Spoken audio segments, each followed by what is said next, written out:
I'm going to do last layer walkthroughs, but I'm going to be kind of true to what I'd actually see and how I'd go about it, because last layer is my fastest steps, so all the judgments I'd make. So I'll start here. And yeah, okay, so I'll just do double sexy move here, and I'd see that I'm just going to have like a L like this. Is probably what I'd see from that. It's kind of experience that I know this is going to be an L. I mean C thing like that.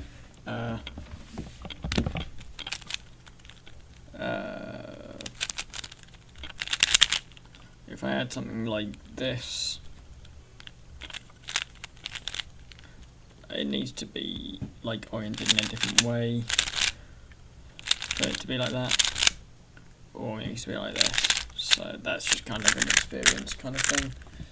So yeah, and then I just see that it's going to be like from here, since it sets up into a different thing, you get to here and then I know that it turns into one of these cases, which I just don't recognise where the bar will be with these, because this is quite a long one to recognise. And I'm not going to talk about UF really for that, because there's no point.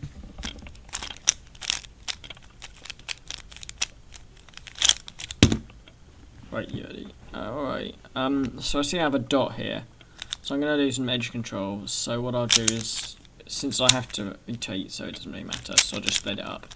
And here, right, this is the point where I see that it's going to be a C like this. And I also notice I'm not going to have any of the corners oriented, so I can narrow it down to about 4 OLLs from this. And it's this, which is quite nice. So just do this, and you can tell that the headlights are going to be here when it's these, and when it's diagonal like that is when you know that it's going to be the other way. So that's quite nice. And then I do U2 to do the G perm without, and then starting finger trick is like a ring finger push for this.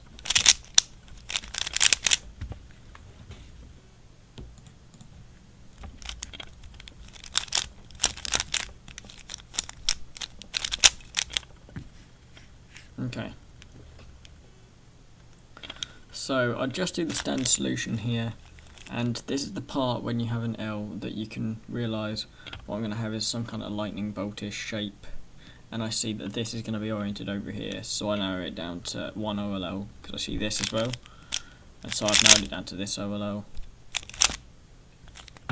And from here, since this is solved, I'd probably do the up just on the left like that. It's not the easiest finger trick, but it would give at UF, and so it would probably sound like a move or two. And I've done this wrong, so I can just sort this out somehow. Oh god.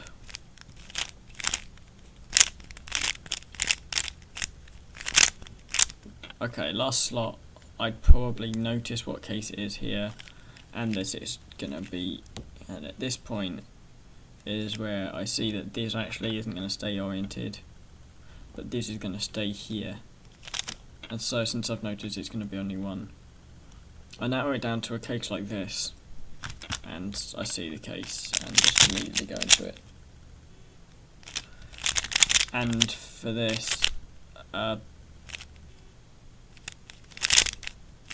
don't know what I had there. Okay, one sec. So let's just set a random thing up with that OLL. So let's say we have that OLL.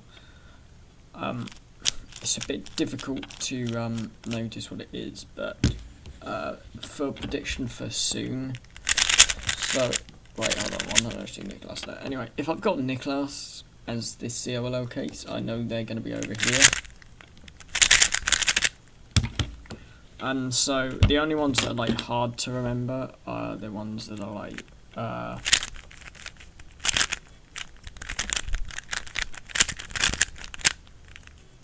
the ones that are like this are the ones that are quite hard to know.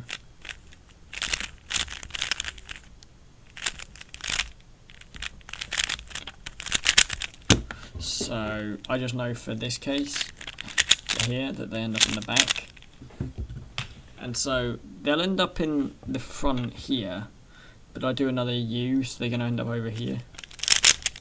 So that's the best I can explain that. I mean, I don't always remember that for that OLL case, but if I see something like that, it's nice to know that I'm not going to have to do any more AUS before my algorithm. Okay, so this is nice. I see from like when I get to here that it's going to be an L case, because you see you're doing RUL prime, which means this stays here and this moves over. And what I also see is this stays here and this is here, so I'm going to have a line along there. And so I narrow down the OLL to one of two where this is here, and then I see this, and it's great. Now I use a weird algorithm for this. I do zoom into that OLL, and I normally do the other U-perms, because I normally do crap like that when I have U-perms, so ignore the technical difficulties there. We'll go into the next one.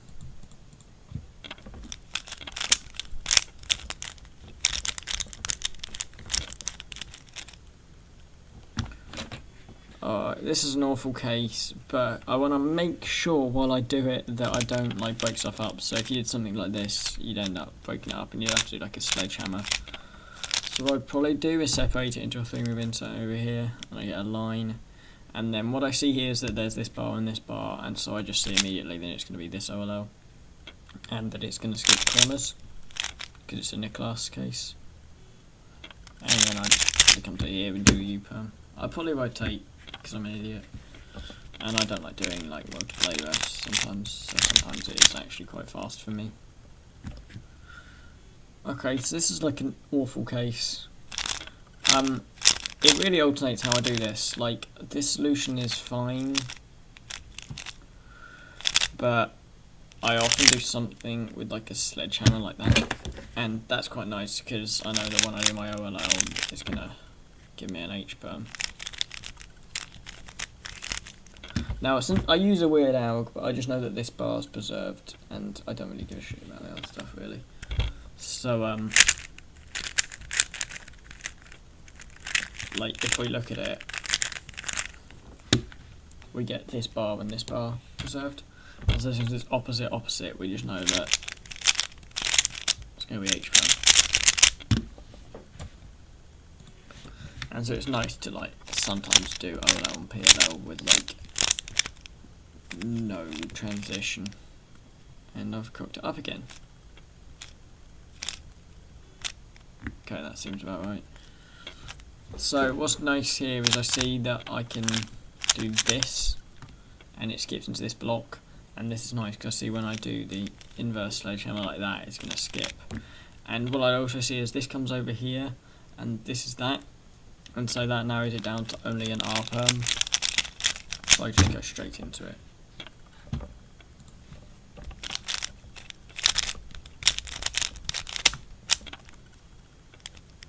So here I'll rotate and do it in the back like this. And at this point, debate if I do this or not realistically, but this is a really nice, easy, like 5-move VLS. And it's an insert lots of people use to avoid a rotation, so I'm just going to show you it now. You insert it like that, and then come along, use the end move like that. And that's an insert everyone should know anyway, so it's probably useful I showed it.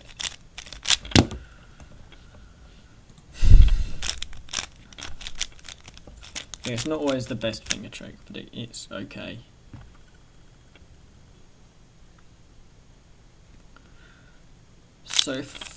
So realistically, to avoid the rotation, I'll do this, and then just insert that, because I want to save it. And I'll do the angle from this side, because it's just more useful. I mean, it doesn't matter if we're, like, we would have got a J-perm from that side, but like, it's just where I am sometimes, and like, honestly, I'm not going to try and force a better PLL by adding like random AUS, because overall, it probably wouldn't even save much time for me. So with this, I know it's not last slot, but I'd probably cancel in while doing this. And then here I'd see I'm going to have two corners oriented. which narrows it down to 2 cases, and then I see this over here, which means I'll just go straight into this.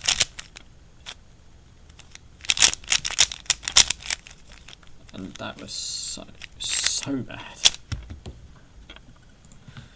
Right, I think I'm going to do one more.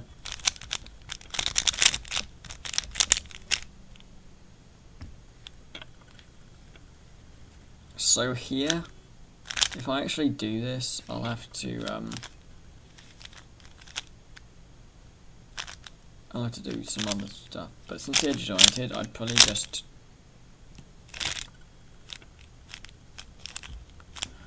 no, I don't know what that was. Once I leave it back.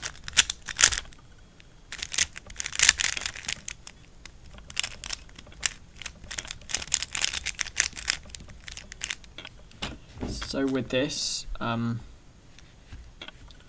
it's oriented over here, so it's not like it's a great case. So I'd probably do this same thing again and insert with an inverse sledgehammer just so I have some. That's gone quite nice, but here I've got a diagonal CP and I do not want to get like an M-perm or something. I know I won't get an M-perm, but in this case what I can do is solve all the corners, and then my entire last layer will just be 2gen, so I can just do CLL, and I should know that CLL by now, but I don't. But yeah, that makes it all 2gen. That's something I do more often in one-handed, because you don't always have to do that. You can have something like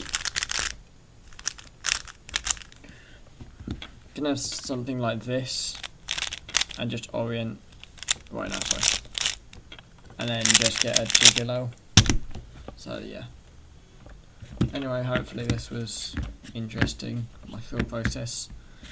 Last slot, last layer, if I go into my averages, my best average of 12 is 2.76, so yeah, if anyone's interested, that is like somewhat good, I think.